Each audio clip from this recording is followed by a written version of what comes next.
Vëllezër, realisht doja të ndaloja sot pak minutë të shkurtër dhe një koment të shkurtër të një ajeti të madh. I ditë profeti alayhi salatu sallam i thot njërit prej sahabëve, shokëve të tij, duke i thënë këtë fjalë, i thot: "A diti se kush është ajeti më i madh i Kur'anit?" Tha: "Allahu dhe i dërguari i tij e di." Tha profeti alayhi salatu sallam: "Ajeti më i madh i Kur'anit është ajeti Kursi." Ajeti Kursi, ky ajet i madh, është një ajet i cili Zoti xhel xhelalu tregon vetveten e tij. Prandaj dhe konsiderohet nga ajetet më të mëdha që ka Kur'ani. Ato ajetet të cilët flasin për Allahun xhel xhelalu konsiderohen ajetet më të mëdha. Dhe ajeti Kursi realisht tregon se kush është Zoti i lartë madhëruar. Ne sot, ose ajo që ne përballemi për ditë, përballemi me situata të ndryshëm, me zotra të ndryshëm të cilët njerëzit thonë lindja apo vdiq, të cilët njerëzit gabojnë se kush është krijuesi i tyre dhe kush është Allahu xhel xhelalu. Për këtë arsye, çdo musliman duhet të kuptojë se kush është Zoti i tij dhe ta kuptojë madhështinë dhe madhërinë dhe mirësinë dhe begatinë që Zoti ka uzuar të njohësh këtë Zot. Sepse ky është Zoti i vërtet. Dhe ajeti kuranor, pra ajeti Kursi, fillon me ajetin ose me fjalën e fillimit duke thënë Allahu la ilaha illahu. Duke thënë që Zoti është ai i cili nuk ka kush që meriton të adhurohet përveç tij. Ky ajet ose kjo pjesa e këtij ajeti, gjitha të cilët vijnë poshtë vërtetojnë këtë në fillim.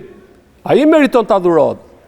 Sepse Zoti xhel xhelalu e krijoi njeriu për këtë arsye që njerëzit ta adhurojnë, ti nënshtrohen. Kjo është. Dhe për këtë arsye Zoti xhel xhelalu jo vetëm që i ka urdhëruar që ata ta adhurojnë, ti nënshtrohen, por ti largojnë çdo lloj dhujtarie dhe paganizmi dhe besimit kot.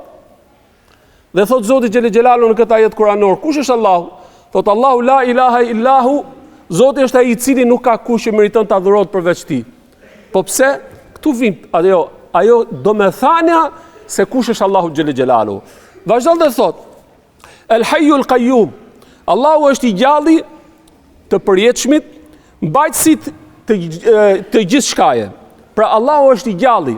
Fjala i gjalli që do thot ka një jetë absolute në vetveten e tij, që nuk ka asnjë lloj përngjasimi me krijesat, sepse krijesat nuk kanë qenë, janë dhe nuk do jenë. Kurse Allahu xhel xhelalu ka qenë, është dhe do mbetet. Allahu xhel xhelalu është i pari pa fillim dhe i fundit pa mbarim. Përveç tij, të gjithë e kanë fillin dhe fundin e tyre. Prandaj Allahu xhel xhelalu është i gjalli. Dhe për këtë arsye, për sa kohë është i tillë, meriton që ne t'i lutemi, meriton që ne të adhurojmë, meriton që ne t'i drejtohemi se ai nuk vdes kurrë. Kjo është ideja.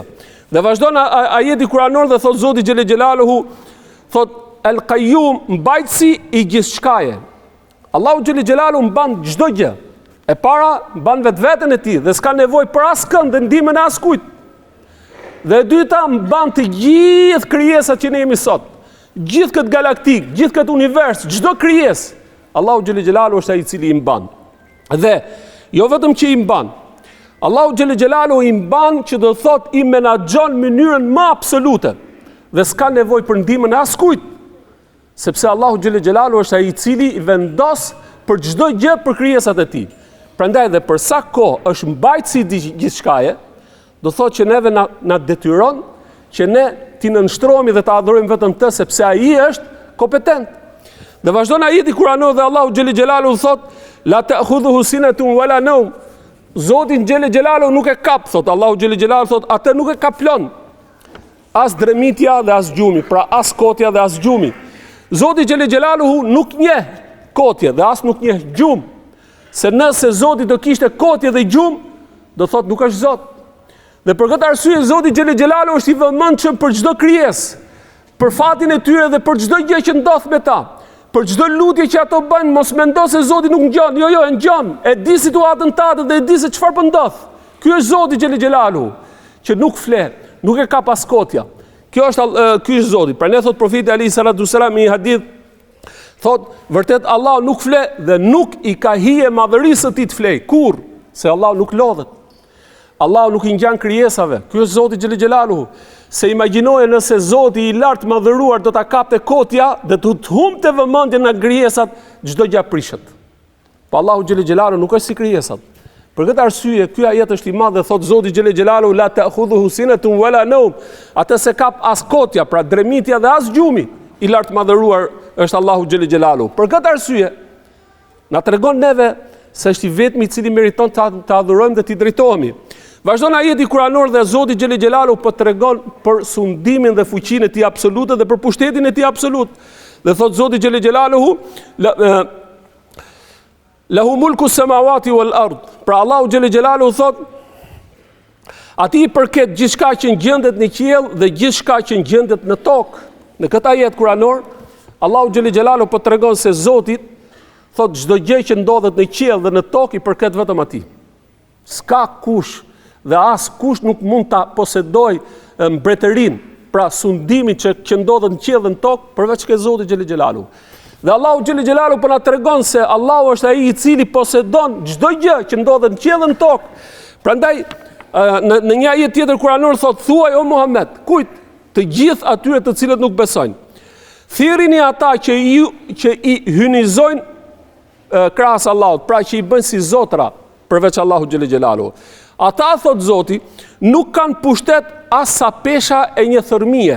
Këta që ju pretendoni, qofshin ta profet që ju luteni, që pretendoni se janë Zot, apo kushdo qofshin ta, ata nuk kanë pushtet qoftë as sa një thërmie, thot Zoti xhelel xhelaluhu. Pastaj vazhdon, thot qoftë në qiell apo në tokë, pra pushteti i këtyre nuk posedohet as në qiell dhe as në tokë. Por ata thot nuk ka pjesë as në qiell dhe as në tokë dhe Allahu nuk ka asnjë ndihmës nga radhat e tyre. Pra nuk ka nevojë Zoti xhelel xhelaluhu që ata të ndihmojnë, sepse Zoti në ajetin kuranor thot as-Samad, i cili të gjithë krijesat kanë nevojë për atë dhe ai s'ka nevojë për askënd. Prandaj Allahu xhelel xhelaluhu është i plot pushtetshëm dhe i plot fuqishëm, kurse krijesat janë nevojtar dhe janë të varfër dhe janë të varur prej tij xhelel xhelaluhu. Vazhdon ajeti kuranor dhe thot Zoti xhelel xhelaluhu për treguar pushtetin e tij absolut, thot men alladhi yashfa'u indahu illa bi'idhni. Kush thot mund të ndërmjetësojë tek ai për ndokënd pa lejen e tij. Pra që do thot nuk ndodh në ditën e Kiametit ndërmjetësoj askush pa urdhrin e tij dhe pa lejen e tij. Çdo kush që do të ndërmjetësoj për treguar pushtetin absolut që ka Allahu, jo në jetën e kësaj bote, po edhe në botën e përtejme, askush nuk mund ndërhyj për të shpëtuar apo për ta lehtësuar çdo kënd pa marrë lejen tek Zoti xhelel xhelaluhu, për treguar atë pushtetin e plot që ka Zoti i lartë madhëruar. Pastaj Allahu xhelel xhelaluhu thot, thot në ajetin kuranor, thuaj ndërmjetësimi është i gjithë në duart e Zotit xhelel xhelaluhu, pra që do thot ai posedon çdo gjë, nëse ke nevojë drejtoju vetëm atij dhe askujt tjetër përveç tij.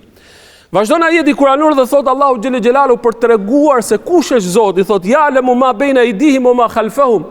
Zoti thot është ai që di çdo gjë që ka ndodhur përpara dhe çdo gjë që do të ndodh pas njerëzve. Pra dituria e tij është absolute. Nuk është si dituria e njerëzve që është e mangët.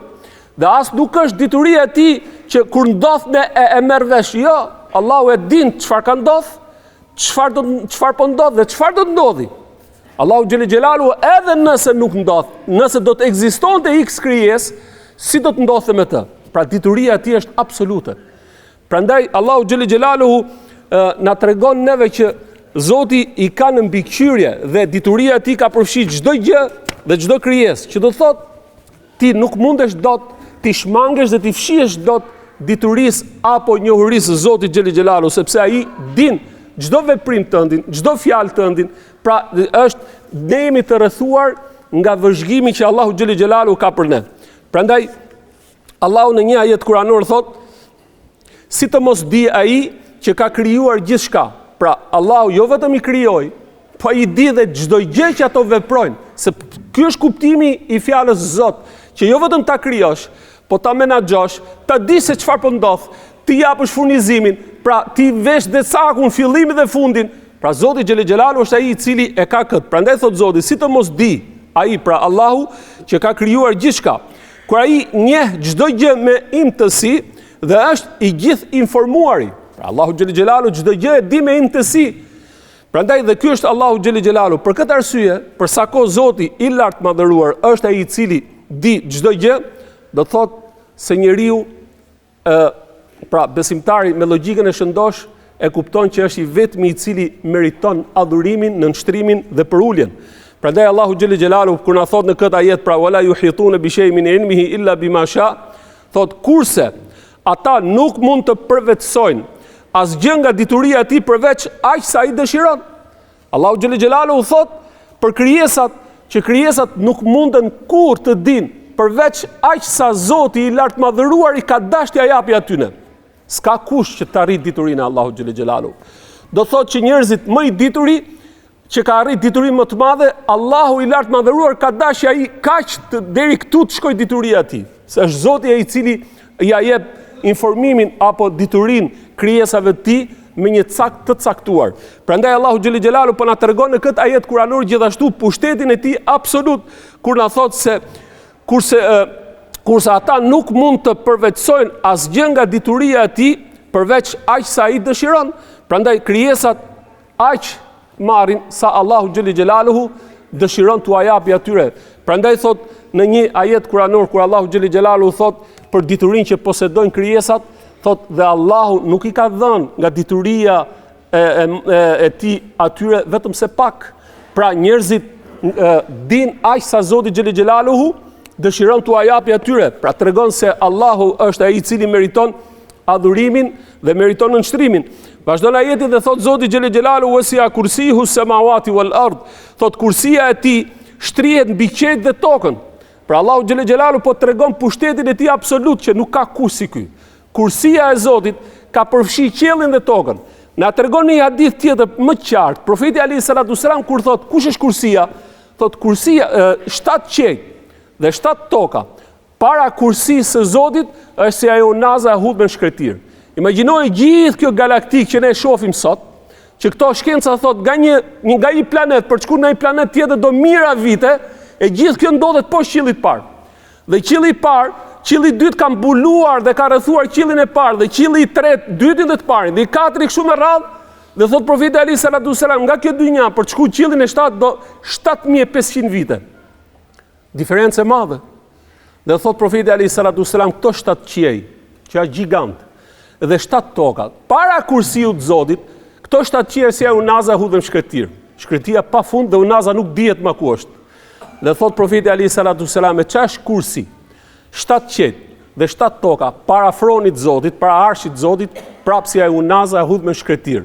Dhe thot Zoti thot profeti alayhi salatu wasalam, wallahu la yuqdaru qadra. Dhe Zoti nuk mund ta përcaktohet sa është madhështia e tij. Dhe prandaj themi gjithmonë kur hym namaz themi Allahu Akbar, Zoti është më i madh se çdo gjë që mund ta imagjinosh. Sa ashtu është. Xhelle xhelaluhu. Prandaj dhe Zoti po na tregon në këtë ajet kuranor dhe thot kursia e tij përfshin qiellin dhe tokën. Vazhdon ajeti kuranor dhe thot wala yauduhu hifdhuhuma. Dhe thot Allahu xhelle xhelaluhu dhe ai nuk e ka të rënd t'i ruaj ato. Allahu xhelle xhelaluhu gjithë këto krijesa që i ka krijuar, i ka stabilizuar dhe i menaxhon, nuk e ka të rënd. Allahu xhelle xhelaluhu për t'i ruajtur dhe për t'i sistemuar dhe për t'i menaxhuar ato, absolutisht. Sepse Allahu xhelle xhelaluhu e ka të lehtë t'i përgjigjet hallit të dikujt, e ka të lehtë t'ia marrë shpirtin dikujt, e ka të lehtë t'ia japi rrezikun apo shpirtin tjetër, e ka të lehtë Allahu xhelle xhelaluhu t'i japi fitoren apo humbjen kujt doj. Pra çdo gjë është në dorën e tij. Prandaj Allahu xhelle xhelaluhu në këtë ajet kuranor thot dhe ai nuk e ka të rënd t'i ruaj ato, duke i menaxhuar dhe duke i sistemuar. Prandaj thot Zoti xhelle xhelaluhu në një ajet kuranor thot me të vërtet Allahu mban ekuilibrin e qiellve dhe tokës që të mos shkatërrohen.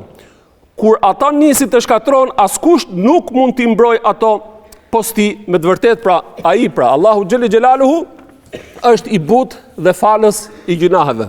Për treguar madhështinë e tij dhe mbyll Allahu këtë ajet kuranor me këtë fjalë të madhe thot, dhe ai është wa huwa al-aliyyul azim, pra ai është i larti madhështori.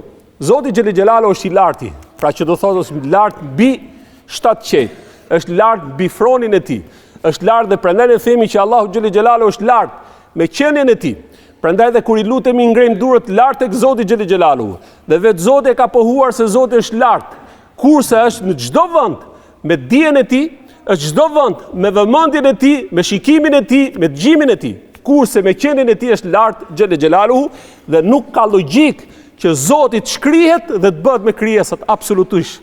Prandaj themi Teala Allah, i lartë madhëruar është Allahu. Ai është lart me qenin e tij dhe thot madhështori për krijimin, madhështori për menaxhimin, madhështori në kuptimin e plot për sundimin, pushtetin që ai ka xhel xhelaluhu. Prandaj ky është ajeti i madh. Nëse besimtari dëshiron që ta njohë Zotin e tij, le të lexoj këtë ajet të madh sepse ky është ajeti i cili të informon se kush është Allahu xhel xhelaluhu. Dhe momenti që e njeh Zotin, ky është Zoti jon që ne i nënshtrohemi, ky është Zoti jon që ne i lutemi, ky është Zoti jon që kur e vëm kokën sejdë jemi krenar. Nuk ja vëm sejdë apo nuk i përulemi krijesave, kushdo qofshin këta, profetët e Zotit, kushdo qofshin këta krijesat, me lajket, engjujt e Zotit, kushdo qofshin këta, njerëzit më të ditur apo më të devotshëm, ja, s'ka lidhje. Po pse? Sa ata nuk kanë asi kontribut dhe asi atribut për krijimin ton, për riskun ton, për jetën ton, sepse riskun, jetën apo çdo gjë tjetër ka vetëm Zoti. Dhe për këtë arsye ne i nënshtrohemi atij. Prandaj Allahu e filloi këtë ajetin e madh me fjalën se nuk ka kush që meriton të adhurohet përveç tij. Pse? Dhe të na tregojë që është i gjallë, i përjetshëm, që mban çdo gjë, nuk e kap kot ja kështu me radhë, që na tregon se kush është Allahu i lartë madhëruar. Elusim Zotin e lartë madhëruar që ta bëjë për atyre besimtarëve të cilët e njohin Allahun ashtu siç ai dëshiron dhe i përulen atij me sinqeritet.